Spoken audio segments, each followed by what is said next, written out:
ಹಬ್ಬಲಿ ಎಲ್ಲೆಡೆ ಪ್ರೀತಿ, ಹಬ್ಬಲಿ ಎಲ್ಲೆಡೆ ಪ್ರೀತಿ,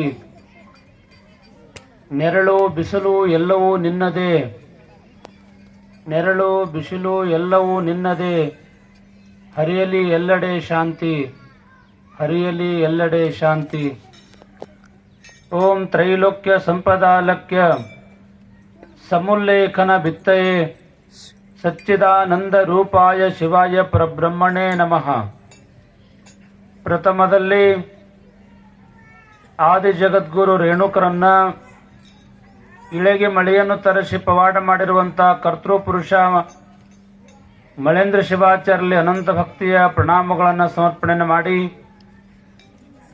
ಈ ಗತ್ತರಗಿಯ ಭಾಗ್ಯವಂತಿ ತಾಯಿಯಲ್ಲಿ ರೇಣುಕಾ ಯಲ್ಲಮ್ಮ ತಾಯಿಯಲ್ಲಿ ಕೂಡ ಅನಂತ ಭಕ್ತಿಯ ಪ್ರಣಾಮಗಳನ್ನು ಸಮರ್ಪಣೆ ಮಾಡಿ, ಎಲ್ಲ ಕಾರ್ಯಕ್ರಮಗಳ ಅಧ್ಯಕ್ಷ ಸ್ಥಾನವನ್ನು ವಹಿಸಿಕೊಂಡಿರುವಂತಹ ದಕ್ಷ ಪ್ರಾಮಾಣಿಕ ಅಧಿಕಾರಿಗಳು, ಈ ಹೆಡ್ಡಿನ GM ಸಾಹೇಬರಾಗಿರುವಂತಹ ನಮಗೆ ಬಹಳ ಪ್ರೀತಿಯ ಸಾಹೇಬರಾಗಿರುವಂತಹ ನಮ್ಮ ಶೇಖ್ ಸಾಹೇಬ್ರವರೇ, ಈ ಒಂದು ಹೆಡ್ಡಿನ ರೇಣುಕಾ ಶುಗರ್ ಫ್ಯಾಕ್ಟರಿಯ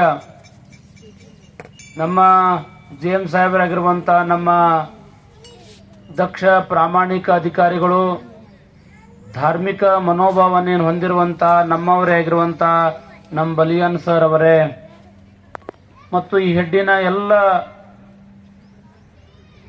ಎಲ್ಲ ಅಧಿಕಾರಿ ವರ್ಗದವರೇ, ಈ ಸಮಾರಂಭದೊಳಗ ಪಾಲ್ಗೊಂಡಿರುವಂತ ಸಮಸ್ತ ಮಹಾಜನರೇ, ತಾಯೇಂದ್ರೆ, ತಮ್ಮೆಲ್ಲರಿಗೆ ಶರಣು ಶರಣಾರ್ಥಿಗಳು. ಬಹಳ ವಿಶೇಷವಾಗಿರುವಂತ ಸಮಾರಂಭದೊಳಗೆ ನಾವೆಲ್ಲ ಪಾಲ್ಗೊಂಡಿದ್ವಿ. ಪ್ರತಿ ವರ್ಷ ಲಕ್ಷ್ಮೀನಾರಾಯಣ ದೇವರ ದೇವಸ್ಥಾನದ ವಾರ್ಷಿಕ ಸಮ್ಮೇಳನೊಳಗ ನಾವೆಲ್ಲ ಒಂದು ಕಡೆ ಕೂಡ್ತೀವಿ. ಬಹಳ ವಿಶೇಷವಾಗಿರುವಂತ ದಿನ ಇದು. ಇಲ್ಲಿ ತನಕ ನಮ್ಮ ಸಾಹೇಬರಾಗಿರುವಂತ ಬಲಿಯನ್ ಸರ್ ಅವರು ಬಹಳ ಸುಂದರವಾಗಿ ಮಾತಾಡ್ಯಾರ. ನನಗನ್ನಿಸ್ತದ ಬಲಿಯನ್ ಸಾಹೇಬ್ ಮಾತಾಡಿದ ಬಳಕ ಏನೂ ಉಳಿಯಂಗಿಲ್ಲ. ಅವರೆಲ್ಲ ಮಾತಾಡ್ರ. बहुत अच्छे बात करे उन्होंने बलियान सर, इतना अच्छा बात करे बोले तो सबके ऊपर वो प्रभाव हो गए. उनका प्रवचन, उनका बात है ना, सबके ऊपर मन में वो बोले ना, उतना अच्छा बात करे. हमारे को बहुत आनंद हो गए उनके बारे में. क्योंकि ಯಾಕೆ ಈ ಮಾತನ್ನು ಹೇಳ್ತಾ ಇದ್ದೀನಿ ಅಂತಂದ್ರೆ, ಒಳ್ಳೆ ಮಾತುಗಳು ಬರಬೇಕಾದ್ರೆ ಒಳ್ಳೆ ಮನಸ್ಸುಗಳು ಬೇಕು ಮನುಷ್ಯನ ಹತ್ರ. ಯಾರ ಬಲೆ ಕಿಸ್ಕೆ ಬಾತ್ ಅಚ್ಚ ಮನ್ ಚಂದ ಹೇತೋ ಮೇ ಕಟೋರ ಮೇ ಗಂಗಾ.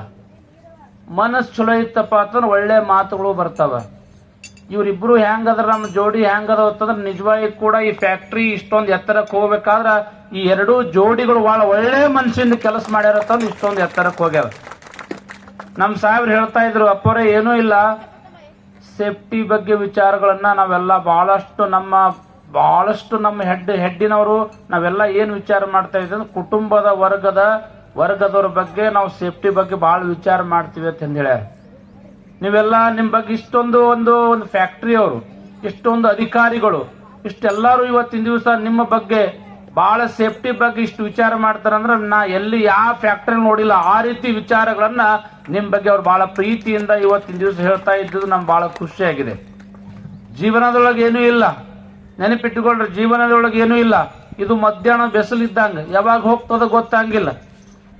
ನಾ ಹೇಳ್ತಿರ್ತೇನೆ, ಖಾಲಿ ಹಾತ್ಸೆ ಆಯೇ ಖಾಲಿ ಹಾತ್ಸೆ ಜಾಯ ಅಂತ ಹೇಳ್ಯಾರ. ಬರುವಾಗಲು ಬತ್ತಲೆ, ಹೋಗುವಾಗಲು ಬತ್ತಲೆ ಅದ, ನಡೆಯುವುದು ಕತ್ತಲದ. ಈ ಕತ್ತಲ್ ನಿವಾರಣೆ ಮಾಡೋ ಸಲುವಾಗಿ ಇಂತಹ ಕಾರ್ಯಕ್ರಮ ಬಹಳ ಅವಶ್ಯವಾದಗಳದವ. ನೆನಪಿಟ್ಕೊಳ್ರಿ, ಒಂದು ಮಾತನ್ನು ಹೇಳ್ತಾ ಇದ್ದೀನಿ, ಏನಪ್ಪಾ ಅಂತಂದ್ರೆ ಪ್ರತಿಯೊಬ್ಬರ ಬಲಕ್ ಒಳ್ಳೆ ಭಾವನೆಗಳು ಬೇಕು. 3 ತರ ಅನ್ನ ಇರ್ತಾವ, 3 ತರ ಅನ್ನಗಳು. ಒಂದು ಬಿಸಿ ಅನ್ನ, ಎರಡನೇದು ಆರಿದ ಅನ್ನ, ಮೂರನೇದು ತಂಗಳ ಅನ್ನ. ಬಿಸಿ ಅನ್ನ ಎದಕ್ಕಂತಾರಂತಂದ್ರೆ ಯಾರು ಸ್ವಂತ ದುಡಿದು ಊಟ ಮಾಡ್ತಾರಲ್ಲ ಅದಕ್ಕೆ ಬಿಸಿ ಅನ್ನ ಊಟ ಮಾಡದಂಗದು. ಯಾರು ತಂದೆ ತಾಯಿ ಗಳಿಸಿರುವಂತ ಆಸ್ತಿಯಿಂದ ಊಟ ಮಾಡ್ತಾರಲ್ಲ ಅದು ಆರಿದ ಅನ್ನ ಇದ್ದಂಗ. ಯಾರು ಹೆಂಡತಿಗೆ ಕಳಿಸಿ ತಾ ಕಟ್ಟಿ ಮೇಲೆ ಕುತ್ಕೊಂಡು ಚುಟ್ಟ ಸೇತ್ಕೋತ್ ಸುಮ್ಮ ತಿರುಗಾಡ್ಕೋತ್ ಹೆಂಡತಿ ಮನಿಗೆ ಬಂದ್ರೊಳಕ್ ಒಂದ್ ವಾರಕ್ಕೊಮ್ಮೆ ಪಗಾರ ಕೊಡ್ತಾರ. ಆ ಪಗಾರ ಅರ್ಧ ರೊಕ್ಕ ತಗೊಂಡು ಕುಡಿತಿರ್ತಾರಲ್ಲ, ಆ ಹೆಂಡತಿ ರೊಕ್ಕ ತಗೊಂಡು ಮೋಜ್ ಮಜಿ ಮೋಜ್ ಮಸ್ತಿ ಮಾಡ್ತಾರಲ್ಲ, ಅವ್ರ ಏನ್ ತಿಂತಾರ ಅಂದ್ರ ತಂಗಳನ್ನು ಊಟ ಮಾಡದಂಗ. ಅದನ್ನ ಅರ್ಥ ಮಾಡ್ಕೊಂಡು ಜೀವನವನ್ನ ನಾವು ಸಾಗಿಸ್ಬೇಕು.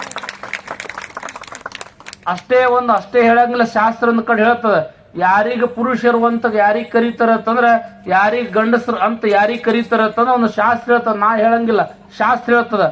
ಯಾರು ಲಗ್ನ ಟೈಮಿನೊಳಗ ವರದಕ್ಷಿಣ ತೋಳ್ಲಾರ್ದಂಗ ಯಾರು ಲಗ್ನ ಆತಾರ ಅವನಿಗೆ ಪುರುಷರು ಅಂತ ಕರೀತಾರಂತ ಶಾಸ್ತ್ರ ಹೇಳ್ತದ, ನಾ ಹೇಳಿಲ್ಲ. ಇನ್ನೊಂದ್ ಏನ್ ಹೇಳ್ತದ ಅಂತಂದ್ರ, ಯಾರು ತಂದೆ ತಾಯಿ ಇರೋ ತನಕ ಅವ್ರಿಗೆ ಎಂದೂ ಆಸ್ತಿ ಯಾರು ಕೇಳಂಗಿಲ್ಲ ಅವನಿಗ ಪುರುಷರು ಅಂತ ಕರೀತಾರೆ, ಪುರುಷರು. ಮೂರನೇದು ಇನ್ನೊಂದು ಶಾಸ್ತ್ರ ಹೇಳ್ತದೆ. ಏನಪ್ಪಾ ಅಂತಂದ್ರ, ಯಾರಿಗ್ ಪುರುಷರು ಅಂತ ಕರೀತಾರ ಅಂತಂದ್ರ, ಊಟ ಮಾಡೋ ಟೈಮ್ನೊಳಗ ತಾಟ್ ಹಚ್ಚಿರ್ತಾರ. ಹೆಂಡತಿ ಹಚ್ಚಿರ್ಬಹುದು, ತಾಯಿ ಹಚ್ಚಿರ್ಬಹುದು, ಅಕ್ಕ ತಂಗಿಂದ್ರು ಹಚ್ಚಿರ್ಬಹುದು, ಯಾರಾದ್ರೂ ತಾಟ್ ಹಚ್ಚಿರ್ತಾರ. ಊಟ ಮಾಡೋ ಟೈಮ್ನೊಳಗ ಆ ತುತ್ತವನ್ನ ಬಾಯೊಳಗೆ ಇಟ್ಟುಕಿಂತ ಮುಂಚೆ ಇದು ಯಾರು ಗಳಿಸಿದ್ದದ ಅಂತ ವಿಚಾರ ಮಾಡಿ ಯಾವ ಊಟ ಮಾಡ್ತಾನಲ್ಲ ಅವನೇ ಗಣಸರು ಅಂತ ಪುರುಷರು ಅಂತ ಕರೀತಾರಂತ ಶಾಸ್ತ್ರ ಹೇಳ್ತದ.